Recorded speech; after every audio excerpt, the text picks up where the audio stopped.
humble request to Stuff Hair viewers. If you like this video, please share it. Help Stuff Hair reach more people.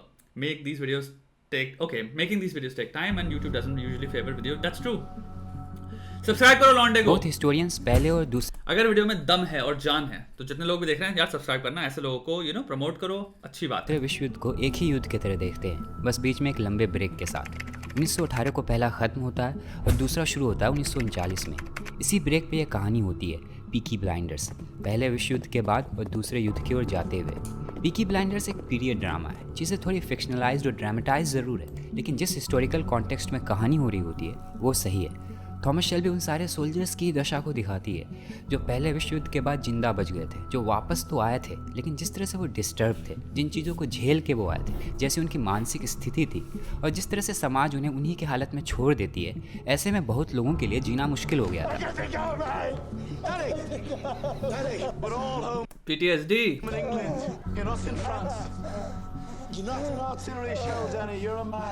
Thomas Shelby भी एक ऐसा ही working class individual होता है जिसे युद्ध ने एक godless, cold hearted, fearless anti authority maniac में बदल दिया होता है। उसकी धारणा, आस्था, उसकी भावनाएं, इन सारे चीज़ों पे सवाल खड़ा हो गया होता है और ये होना स्वाभाविक था। जहाँ से ये लोग आ रहे थे वहाँ उन्हें हर दिन मास मर्डर करने को कहा गया था और दूसरा साइड भी ऐसी ऑर्डर्स फॉलो कर रहा था। युद्ध पहले के मुकाबले इतनी मैकेनाइज्ड थी।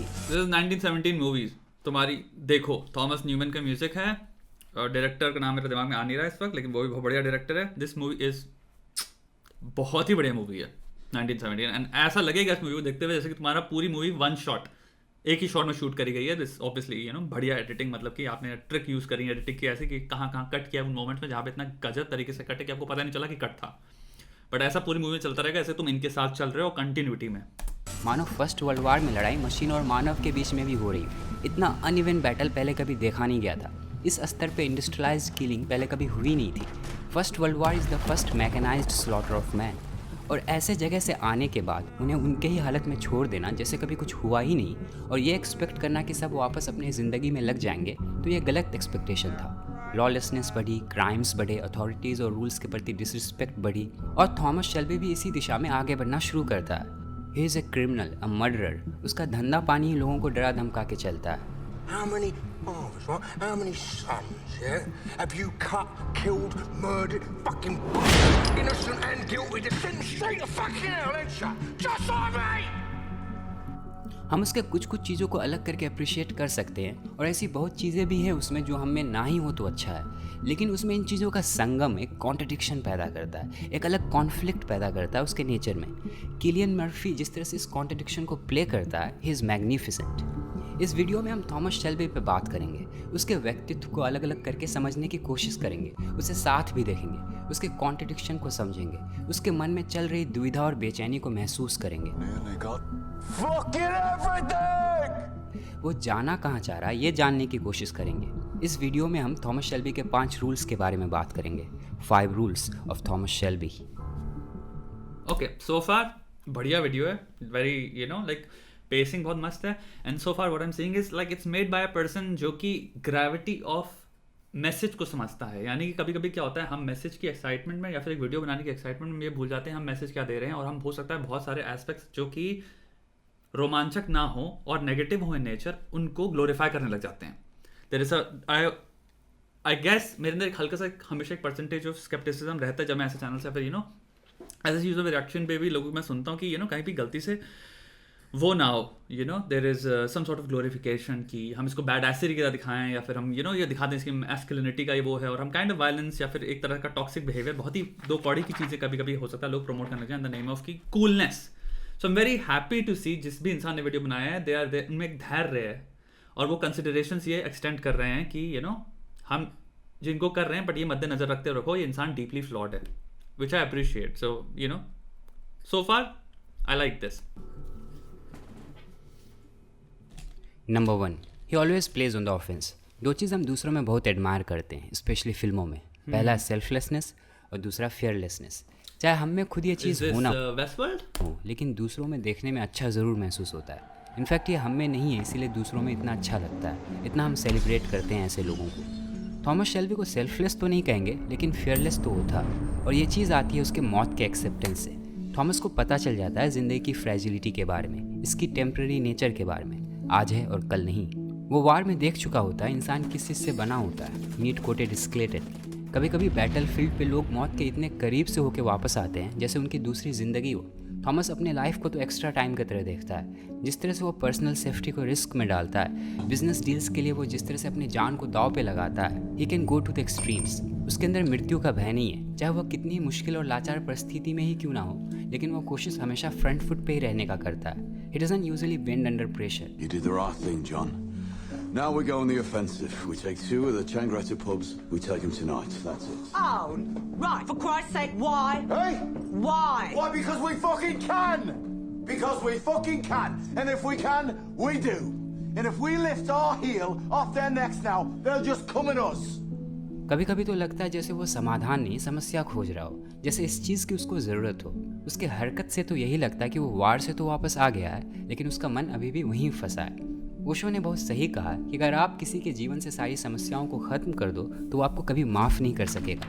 हमें उत्तर तो चाहिए होती है, लेकिन वो उत्तर भी खुद को दूसरे प्रश्न से उलझाने का बहाना होता है। प्रार्थना तो सिर्फ हम समाधान के लिए करते हैं, लेकिन ज़रूरत तो हमें समस्याओं की भी है, नहीं तो व्यस्त कहाँ रखेंगे खुद को। थॉमस शेल्बी के लिए इतना एग्रेसिवली बिजनेस को परस्यू करना, उसके अंदर जो बौखलाहट दिखती है, उसकी हर चीज़ पे काबू पाने की जो ज़िद है, ये भी उसकी इसी दशा को ही दिखाती है। खुद को व्यस्त रखने का तरीका, अपने भीतर दबे घाव को अनदेखा करने का उपाय। There's also another aspect to it, जो कि बड़ा ही मेन स्ट्रीम नहीं है और काफ़ी लोग इट्स नॉट पैलेटेबल। वो ये है कि बहुत सारे सोल्जर्स की ये स्टोरी है और ये तुम पढ़ोगे, किताबों में पढ़ सकते हो। मैं एक जो रोगन का देख रहा था, उसमें भी उसने बात कही थी। और यू नो लाइक बिकॉज जो रोगन के तुम्हारे बहुत सारे फ्रेंड्स या फिर उसने पॉडकास्ट में बुला रखे हैं लोगों को, उसकी तुम्हारे जो नेवी सील रह चुके हैं, जो कि वॉर में रहे हैं, तुम्हारे जॉको वेलिंग हो गया, बहुत सारे लोग हो गए जो कि आ चुके हैं। And knowing him not personally but you know उसके पॉडकास्ट के थ्रू, तो मैं पता है कि he maintains a relationship of camera भी इन लोगों के साथ। एंड एक बात उसने एक पॉडकास्ट में देखा, उसमें बोली थी कि you don't realise this, and ये चीज़ वो लोग भी नहीं कभी बोलेंगे कैमरे में, but a lot of people जो कि वॉर या फिर इन सब सिचुएशन से जब वापस आते हैं, जो सिविलियन लाइफ में जब वो वापस ज्वाइन करते हैं, they miss war, they miss that thrill, they miss that thing जो कि उनको, क्योंकि you have to understand life में आपका brain at the end its biochemical substances से बनी हुई एक चीज़। जब आप सर्वाइवल और एक्सिस्टेंस की एक्साइटमेंट की एक पीक छू लेते हो, जहाँ पे आपके सेंसेस हाइटेंड फॉर्म में हैं, जहाँ की आपकी रिलेशनशिप जो फॉर्म हो रही है वो in the matter of seconds या मिनट्स ऐसी फॉर्म हो रही हैं जो कि कंप्लीट ब्रदरहुड में ट्रांसफॉर्म हो जा रही हैं। क्योंकि आप रिश्ते कैसे फॉर्म होते हैं ऑन द बेसिस ऑफ, ये देखो ना कि हम किस स्टेक पे हैं।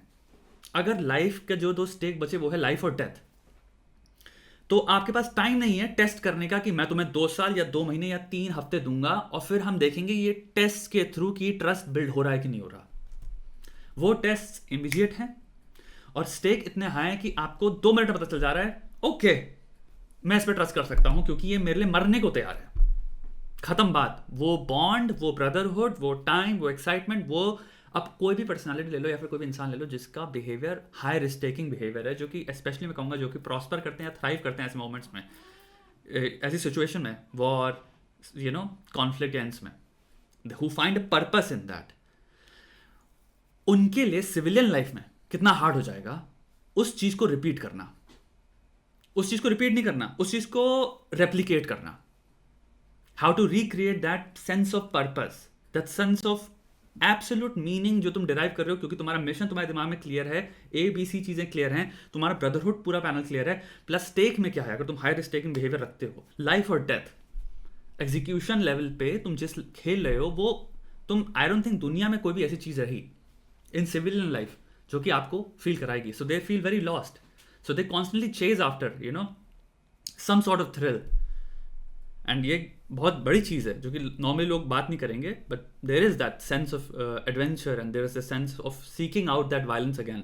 सो आई थिंक तुम काइंड ऑफ देख सकते हो that he goes on the offensive also, could be because he is seeking out that sort of thrill again. Number 2, he is not an open book. Thomas Shelby सब चीज़ एक साथ रखने की कोशिश कर रहा, वो फैमिली इकट्ठे रखने की कोशिश कर रहा, अपने बिजनेस को चलाने की कोशिश कर रहा, वो खुद भी आगे जाने में लगा है। वो चाह रहा सब चीज़ उसके तरीके से हो, कुछ गलत ना हो, लेकिन कुछ ना कुछ बाधा आ ही जाती है और वो वापस खींचा जाता है, और ये चीज़ उसे मेंटली अफेक्ट भी करती है। He is crumbling emotionally and psychologically beneath all of that pressure. और थॉमस को ये चीज़ पता है, लेकिन वो किसी को दिखाता नहीं है। थॉमस शेल्बी खुली किताब नहीं है, वो बहुत कुछ फैमिली से भी छुपाता है। जब उसे इंस्पेक्टर कैम्बल यूज़ करता, जब उसे IRA यूज़ करता, जब उसे क्राउन यूज़ करती है, तब भी वो सबको ऐसे दिखाता है जैसे उसके कंट्रोल में है situation. He is the one who can change things, जबकि बहुत बार ऐसा एकदम ही नहीं होता है। थॉमस इस चीज़ को रियलाइज़ कर लिया होता है कि अगर उसे अपने एम्बिशंस पे ध्यान देना है तो उसे फैमिली के लिमिट से बाहर देखना होगा। और इसका अर्थ ये हुआ कि कभी कभी सबके सलाह मशवरा से नहीं, सिर्फ अपने इंस्टिंक्ट पे ही ट्रस्ट करना होगा। Take the bodies to the city. And another boat. The lone wolf. For anyone who wants no more part of this. Because this is how it's gonna be. Thomas सिर्फ एक bond ही नहीं होता family members के बीच, उस पर burden भी होती है फैमिली की। उसके अंदर ये तो ड्राइव था, ही वॉज द कैप्टन। वो जहाज के साथ डूबने के लिए रेडी था, बाकी सब शायद निकल भी जाए। इसीलिए उसके लिए मजबूत दिखना ज़रूरी था, The stoic. ताकि बाकी हौसला रख सके। थॉमस अपने मेडिकेशन को भी छुपाता है। उसे शर्म आती है जब उसे नाइटमेयर्स आते हैं, अभी भी टनल खुलने की आवाज़ सुनाई देती है। उसे शर्म आती है इस बात से कि वो भी उतना ही ट्रॉमेटाइज्ड है जितना कि अर्थर है, लेकिन किसी तरह से उसने अपने आप को खड़ा कर लिया है। अल्कोहल, सिगरेट्स, ड्रग्स और पावर के नशे में वो पूरा Wow. खोया हुआ है। Youth I don't know. इस शो में ये एस्पेक्ट भी दिखा रहे हैं इस कैरेक्टर की एक्चुअल में, he is also suffering from PTSD and he has issues. And I really like जब भी तुम्हारे जो shows होते हैं ना, they break into that कि वो दूसरी साइड भी दिखाते हैं कैरेक्टर की, भाई हम जो तुम्हारा all monumental man हमने प्रेजेंट किया है, ये एक्चुअल में he's as like you, as probably any person is. Usually जब हम अपने इनर डीमंस को फेस करते हैं तो हम सब अपने घुटने पे ही होते हैं। ने जिस तरह से उसे बर्बाद की है, वो किसी तरह से इन चीज़ों को अपने अंदर दबा के ढक दिया है, और इसीलिए वो इतना इरिटेट हो जाता है जब वो अर्थर को उसी स्थिति में देखता है। Projection. Haven't got enough on. Stop it. The war is done.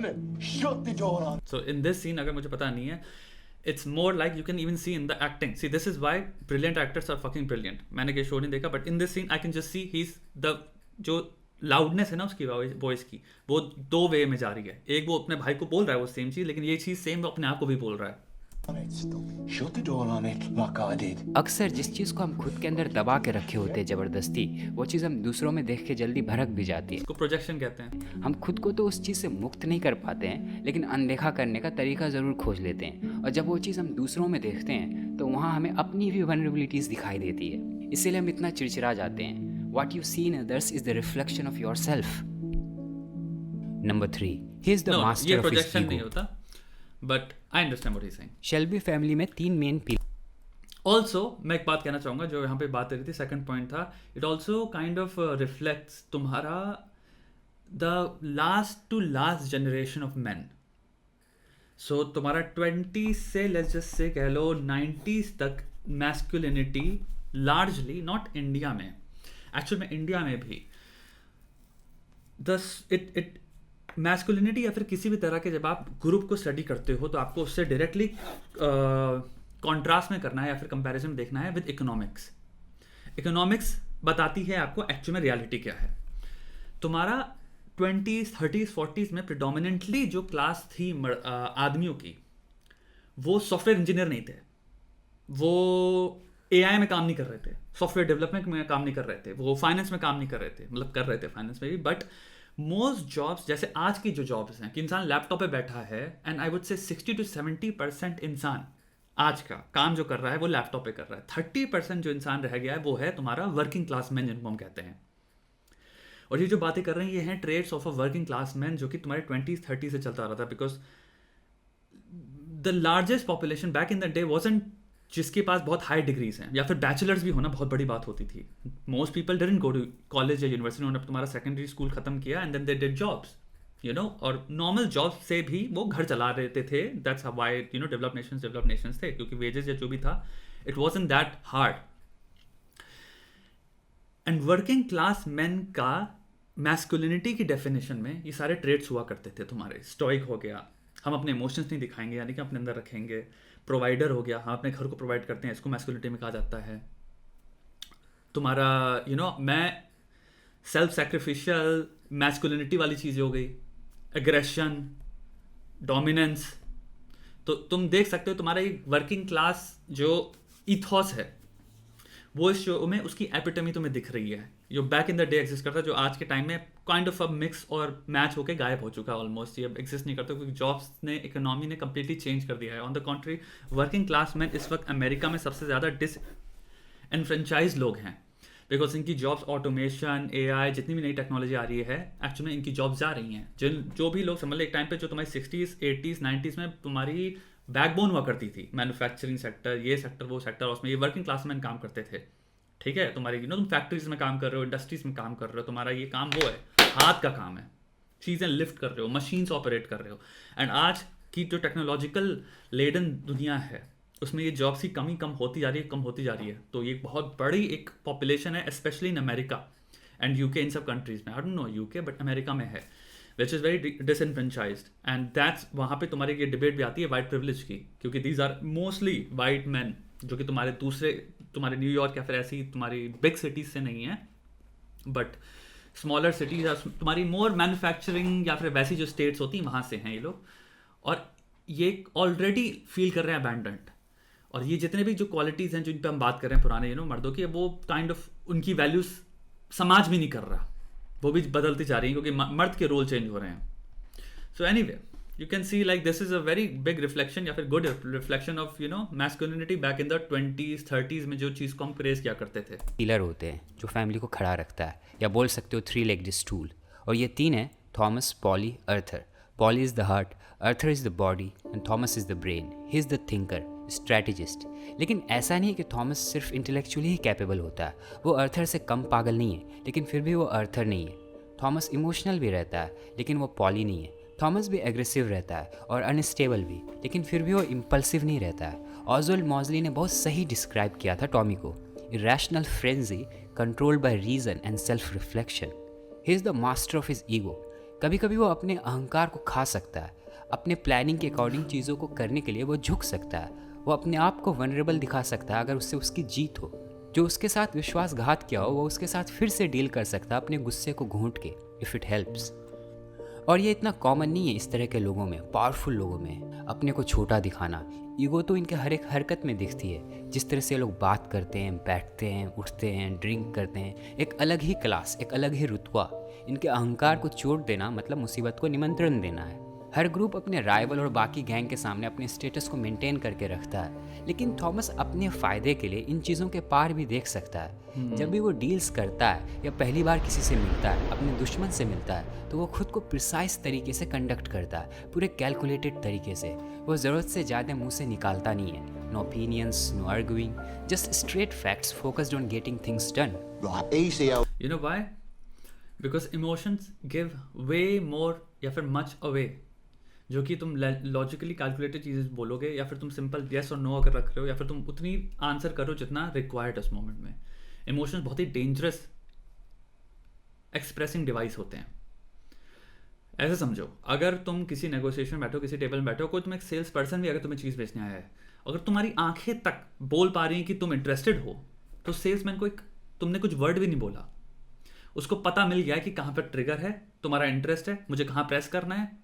उसके पास सारी नॉलेज सेट है, क्योंकि वो एक्सप्रेशन रिकॉर्डेड है दिमाग में। एक्सप्रेशंस इमोशन से जो आ रहे हैं तुम बता नहीं सकते, वो फाइनलिटी में ऑलमोस्ट चीज़ें कन्वे कर सकते हैं कि तुम्हारा मूड कहाँ है, तुम्हारा मन कहाँ है, तुम क्या फील करते हो। ये तुम्हारे गॉडफादर में हुआ था, कौन सा तुम्हारा, आई थिंक सोनी कोरलियोन के साथ जो सीन है, उसमें तुम्हारा बैठी होती है फैमिली, और वो अपनी फलाना इंसान होता है जो एक डील प्रेजेंट कर रहा होता है डॉन कोरलियोनी को। एंड डॉन कोरलियोनी के साथ भी ये सीन होता है कि जब भी कोई भी बात हो फैमिली के बाहर, कभी जिंदगी में बात नहीं करना। ये बहुत तगड़ा रूल है, उसको उस बुक में कहा है law of omerta, law of silence. तो ये काइंड ऑफ वही चीज़ है कि तुम जब डील में बैठे हो, तुम चाहे कुछ भी करो, specially with dangerous man, specially जहाँ पे कोई चीज़ तुम्हें इंसान बेचने नहीं आया है, द अमाउंट या फिर जो स्टेक पे है वो है मोन्यूमेंटल चेंजेस। तुम्हारा एम्पायर ख़त्म हो सकता है, जान जा सकती है लोगों की, तुम जिनसे करीब हो। क्यों हमारा अगर 3 भाई बैठे हैं और एक भाई ने इंटरेस्ट शो कर दिया और 2 भाई डिसएग्रीमेंट में हैं, तो सामने वाले को ये दिख गया कि ये को मैं हटा सकता हूँ इनसे, तो वो खुद डाल सकता है। तो इतनी ज़्यादा इंफॉर्मेशन मिलती है ना स्ट्रैटेजी के गेम में इमोशन से, तो आपको वो रखना पड़ता है, पोकर फेस, वो अब इसमें बात करें कि ही अपीयर्स प्रॉपरनेस एक डिजाइन बहुत ही खूबसूरत चीज है जो कि न्यूट्रल वे ऑफ बिहेविंग है, यानी कि हम मैनरफुल वे में बिहेव कर रहे हैं जिसमें समाज ने स्पॉन्सर कर रखा है कि ऐसे बिहेव करते हैं। समाज के स्पॉन्सर्ड बिहेवियर में कभी कोई डिटेल या डेटा नहीं होता, क्योंकि ये सामाजिक स्पॉन्सर्ड बिहेवियर है, तो ये जो भी बिहेव कर रहा है बस वो सामाजिक है। He is a worldly person, he is a mannerful person, and that's a thing. तुम इस सामाजिक कर्टियस बिहेवियर में एक ब्रिटिश जेंटलमैन बन के, या फिर तुम एक प्रॉपर मैन बन के भी तुम हाइड कर ले रहे हो एक्चुअल में तुम हो कौन असली में, तुम्हारे असली थॉट्स क्या चल रहे हैं, and it gives you a veneer. Oldest, you're the thickest. I'm told the boss is called Tommy, and I'm guessing that's you, because you're looking me up and down like I'm a fucking tart. I want to know what you want. वो अपने चेहरे से सारे आव-भाव खत्म कर देता है, शांत, स्थिर, अपने सारे सब्जेक्टिविटी को समेट करके खुद को ऑब्जेक्टिवली पेश करता है, जैसे भगवान बुद्ध का स्वरूप हो। शायद स्टोइक कहना ज़्यादा सही होगा, और वैसे भी loosely speaking stoics are nothing but Buddhists with attitude. और ऐसा करके वो अपने इनसिक्योरिटीज़ को छुपाता है, वो कुछ पढ़ने को नहीं छोड़ता अपने चेहरे पे। Stoics are nothing but Buddhists with attitude. I wouldn't say so. So the Stoic philosophy is kind of very different than, because Stoic is very practical philosophy, and उसमें बहुत सारे, it's not very complicated. इसमें तुम्हारे directions दे रखे हैं, ये सारी Stoic living होती है और ये सारी चीज़ें तुम्हें practice करनी है, and अगर तुम सिर्फ सफरिंग तक का देख रहे हो, then I think it's a limited view, but that's a different conversation. ना संदेह, ना घबराहट, ना गुस्सा, एक अलग ही कॉन्फिडेंस दिखती है उसमें, और ये ज़रूरी भी होता है। ये लोग बहुत नीचे से ऊपर उठते हैं, वो कहाँ से आ रहा है थॉमस को ये भली भांति पता होता है, और अक्सर उसके दुश्मन उसके इनसिक्योरिटीज़ को छेड़ के उसे तोड़ने की कोशिश करते हैं, उसे नीचा दिखाने की कोशिश करते हैं, उसके अंदर घुसने की कोशिश करते हैं। Who'd ever thought I'd be doing business with fucking gypsy Catholic scum? Yeah, who'd have thought? Hey, Charlie. This is obviously दुनिया में सबसे ईजी वे होता है अगर किसी को तुम साइकोलॉजिकली ब्रेक डाउन करना चाहते हो, या फिर कोई रिएक्शन चाहते हो, या फिर तुम देखना चाहते हो इंसान के पॉइंट क्या है, वो यही है कि गो टू द 5 तुम कह सकते हो एरियाज हो सकते हैं, तुम्हारा लास्ट नेम, तुम्हारा रिलीजन, तुम्हारी रेस, तुम्हारा धर्म, तुम्हारी फैमिली। और ऐसा नहीं कि थॉमस इन चीज़ों को माइंड नहीं करता है, ऑफ कोर्स ही माइंड्स, लेकिन ये चीज़ वो अपने चेहरे पे लाता नहीं है, उसके हरकत में दिखती नहीं है, और ऐसा करके वो उन बातों के चुभने का प्रमाण नहीं देना चाहता है, अपने इनसिक्योरिटीज़ पे कंफर्मेशन नहीं देना चाहता है। वो बुद्ध तो नहीं है पर ढोंग जरूर कर लेता है, a pretentious stoic perhaps. Number 4, he is insanely ambitious. Peaky blinders पहले झलक में एक गैंगस्टर की कहानी लगती है, थोड़ा गौर करे तो एक फैमिली की लगती है जो अपने अगल बगल बदल रहे दुनिया में खुद को स्थिर रखने की कोशिश कर रहा है। थोड़ा और ध्यान दे तो हम मनुष्य के बदलते व्यक्तित्व को देखते हैं, इसमें युद्ध के बुरे प्रभाव को देखते हैं। PTSD तो इस शो का सब टेक्स्ट है, और ये सारे ही सही हैं। ये एक गैंगस्टर की भी कहानी है, एक फैमिली की भी कहानी है, यहाँ हम ड्रामा भी देखते हैं, लेकिन इन सारी चीज़ों के नीचे भी एक वजह है जो इस कहानी को चलाती है, और वो है पहचान, आइडेंटिटी, और भी प्रिसाइसली बोले तो इंडिविजुअल आइडेंटिटी, खुद की पहचान बनाना। थॉमस शेल्बी के अंदर जो आग लगा होता है, जिस पागलपन के साथ वो आगे बढ़ते रहना चाहता है, सोल्जर, गैंगस्टर, बिजनेसमैन, पॉलिटिशियन, जितना कुछ वो करना चाह रहा है, ये सिर्फ पावर और पैसे के लिए नहीं करता है। वस्तुतः वो जो चाहता है वो है अपनी पहचान बनाना, एक इंडिविजुअल आइडेंटिटी क्रिएट करना, अपना नाम बनाना, ऐसा कुछ कर गुजरना जहाँ आपका नाम ही आपका डिजिग्नेशन हो, बस वही पर्याप्त हो और कुछ बताने की ज़रूरत ना पड़े। आपके इस पहचान के सामने समाज की दी गई सारी पहचान फीकी हो, और थॉमस ऐसा ही सोचता है। उसके लिए काबिलियत ज़्यादा मायने रखती है, ना कि आप कहाँ पैदा हुए हो। And always happy to give smart answers to men born better than you. Man needs to prove he is better than me, rather than show me his birth certificate. See, I don't have one, so they mean very little to me. लेकिन इस show में ये सवाल बार बार खड़ा होता है, can you really escape where you are from? क्या ऐसा कुछ किया जा सकता है, बना जा सकता है जो हमारे बैकग्राउंड, हमारी क्लास, धर्म, जाति, जगह, इन सारी पहचानों से बढ़ के हो, सारी कलेक्टिव आइडेंटिटीज़ के ऊपर हो? जब आपका कोई नाम बोले तो सबसे पहले आप क्या करते हो ये ध्यान में आए। क्या ऐसी इंडिविजुअल आइडेंटिटी क्रिएट की जा सकती है? इंडिविजुअल आइडेंटिटी का मतलब होता है ऐसी पहचान जो आपके साथ और कोई शेयर ना करे, ऐसा कुछ जिससे सिर्फ आप ही पहचाने जाओ। समाज और पहचान का बहुत पुराना रिश्ता है। हमारी कलेक्टिव आइडेंटिटीज़ जैसे नेशनैलिटी, रिलीजन, कास्ट, क्लास हमें सेंस ऑफ बिलोंगिंग देती है। इट्स अ साइकोलॉजिकल एड्रेस, हमें महसूस नहीं होने देती है कि हम अकेले हैं, और भी है मेरे जैसे। और ये समाज के द्वारा मिली गई पहचान हमारे अंदर साइकोलॉजिकली हार्डवायर्ड होता है। और थॉमस को ये पता चल जाता है धीरे धीरे कि शायद समाज द्वारा निर्मित जो साइकोलॉजिकल बैरियर है क्लास की, या जेसिका ईडन जैसे बोलती है, steel sheets boundary of class, इसे थॉमस पैसे और पावर से नहीं तोड़ सकता है। चाहे वो कितनी ही अपनी बिजनेस को लेजिटिमेट कर ले, उसे हाई सोसाइटी के लोग एक्सेप्ट नहीं करेंगे। His fucking business will change, but I've learned something in the last few days. Those bastards are worse than us. Politicians, fucking judges, lords and ladies, they're worse than us, and they will never admit us to their palaces, no matter how legitimate we become. Because of who we are. Because of who we fucking are, because of where we're fucking from. Isn't that right, Ada? Attack on Titan पे वापस आ गए हम लोग घूम फिर के। लेकिन फिर भी थॉमस लगा रहता है, उसके अंदर एम्बिशंस खत्म नहीं होते हैं। जैसे चार्ल्स बुकॉस्की ने कहा है, if you want to go all the way or don't even start, and Thomas is going all the way. Number 5, he is bad but not evil. अगर आपने ये शो पूरा देखा है तो by the way, you know, collectivist और individual identities की अगर हम बात करें, so you have to also understand, यहाँ पे बात करें कि हमारी कलेक्टिव आइडेंटिटीज एंड यादा यादा यादा एज इफ हम बॉर्न होते हैं उनमें, एंड ऑफ कोर्स हम होते हैं, you know, if I am born a Hindu, I am born in a certain caste. जो भी दुनिया में, चाहे किस भी कोने में, केन्या में भी अगर कोई इंसान बैठा हो, अगर वो बिलीव करता है कास्ट सिस्टम में, और अगर मेरी कास्ट स्मॉलर है, छोटी है उसकी नज़र में, तो वो मुझे ज़िंदगी भर तक उस नज़र में देखेगा, चाहे मैं कुछ भी उखाड़ लूँ। और लेकिन ये एक परसेप्शन है, रियलिटी से उसका कोई लेना देना नहीं है। उस इंसान की रियलिटी जो वो अपने परसेप्शन से क्रिएट कर रहा है, वो वहीं तक है। यानी कि उसकी जितनी लिमिटेशंस हैं मेरे ऊपर, वो उसकी लिमिट भी वहीं है। अगर मैं उसके नीचे काम करता हूँ तो उसकी लिमिटेशंस मेरे ऊपर पर्सनली हो सकता है, आ सकती हैं, और वो इम्पैक्ट कर सकता है अपने एक्शन से कुछ ऐसी चीज़ें जिससे वो दिखा पाए कि भाई तू छोटा है मुझसे।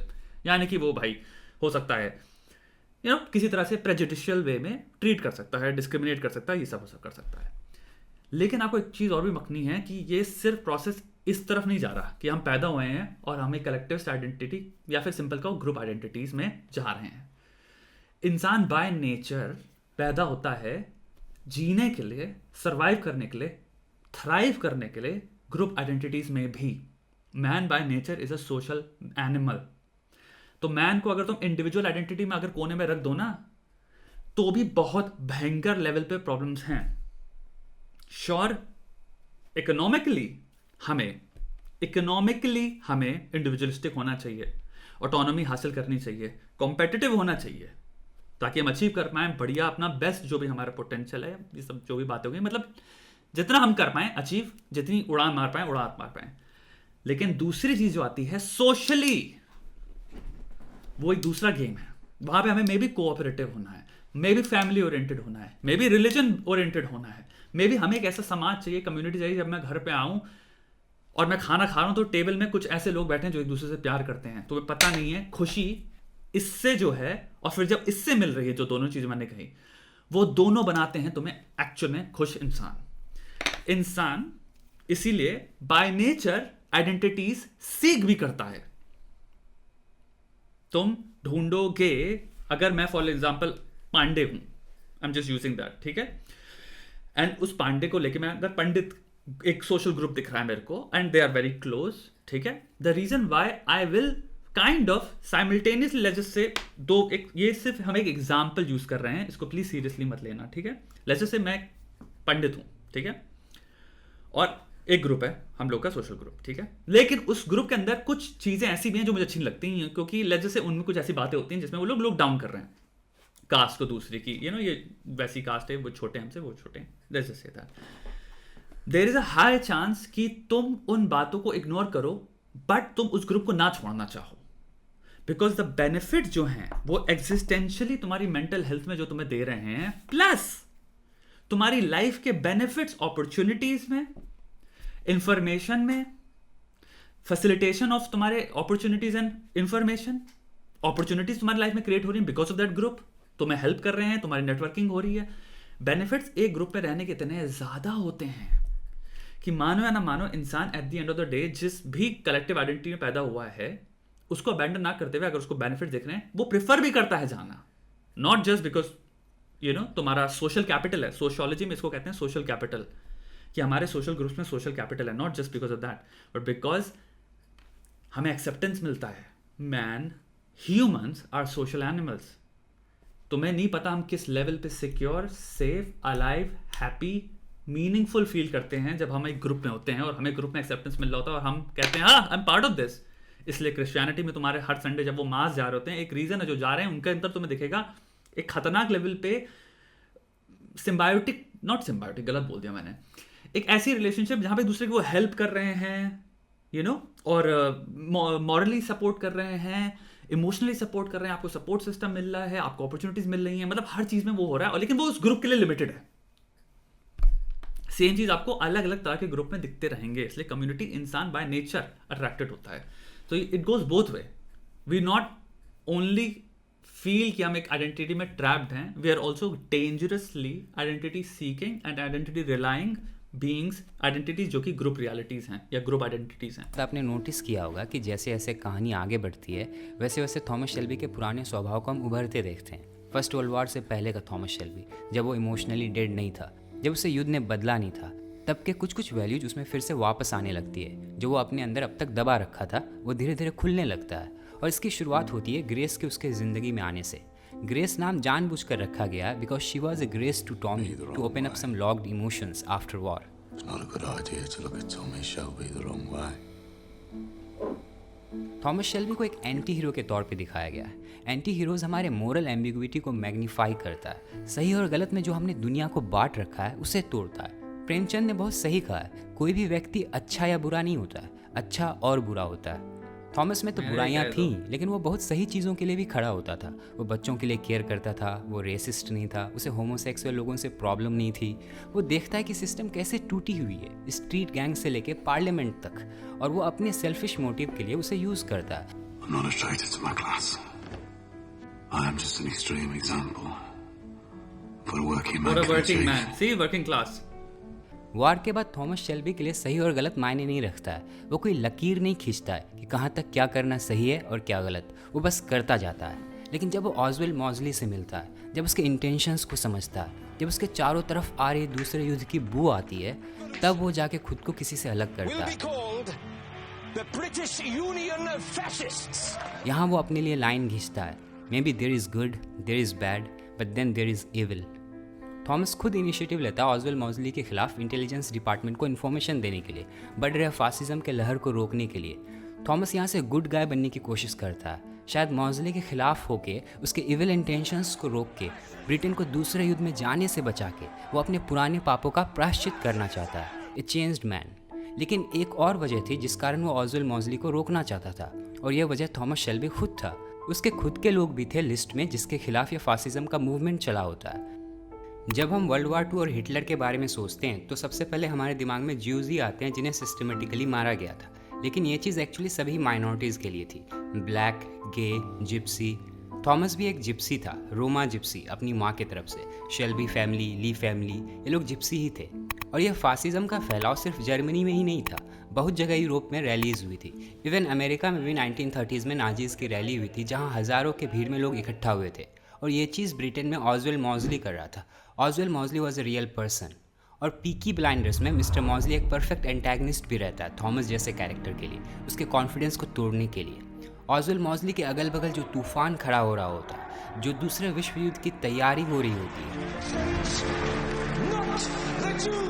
उस तूफान में खुद को झोंक के उसे अंदर से तोड़ने की कोशिश में थॉमस को वो मिलता है जो उससे भी बढ़ के होती है, something larger than himself. Batman begins का म्यूजिक आ गया.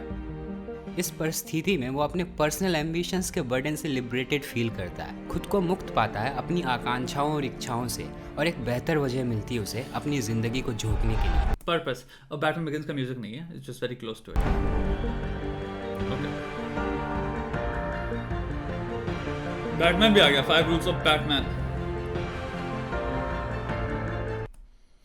ये तो ऑब्वियस बात है ना, इंसान कॉम्प्लेक्स है.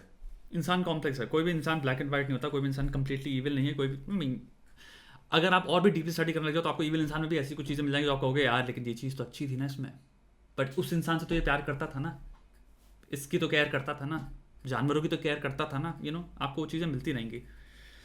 तो आई अंडरस्टैंड. गुड वीडियो यार, very good video, I like it. Stuff है, चैनल है, you guys can check out.